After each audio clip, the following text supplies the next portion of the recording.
WormPopLabs, Toronto, Canada. Good performance. I would recommend putting in a banner image there that can improve the store a little bit. Good number of products. Okay. Thumbnails look pretty good. That, I don't know what that is. That thumbnail could be improved. Focusing on the core item again. Accessories for tech stuff. This is good. This is what you want. Focusing in on a niche and giving people a solution to their problem in that particular niche around this particular product. It's a great strategy. Okay, let's see here. Let's go ahead and look at, what is this? This bean extension. Lattice Go coffee machines. I don't know about these, but I assume it's lets you throw more beans in the top of where the grinder is. Cool. Oh, great. Yeah, an accessory for a particular thing. A bunch of people getting a hold of it because they want to dump a bunch of beans in there and don't want to have to refill it. Nice. Up to about 320 sales of this item, potentially, based on reviews, if only 1 in 10 people review it who purchase it. Good pricing. Yeah, good work.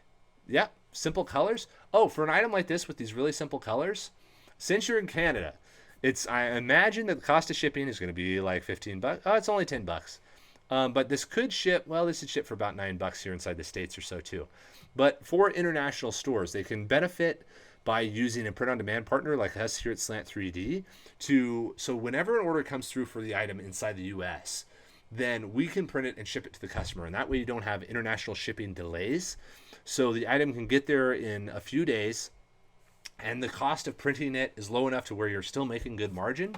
So these are the types of items to do that with because it's really simple. We have baseline colors and PLA, so you can produce this kind of stuff and PETG. These types of things also work for that. Just the print-on-demand plugin allows international stores to get access to the U.S. without having to have a U.S. presence or pay international shipping. So orders arrive to customers faster and for less cost, so customers convert more often. So you get this whole new market by just plugging it in. It's a really nifty way to grow an Etsy store.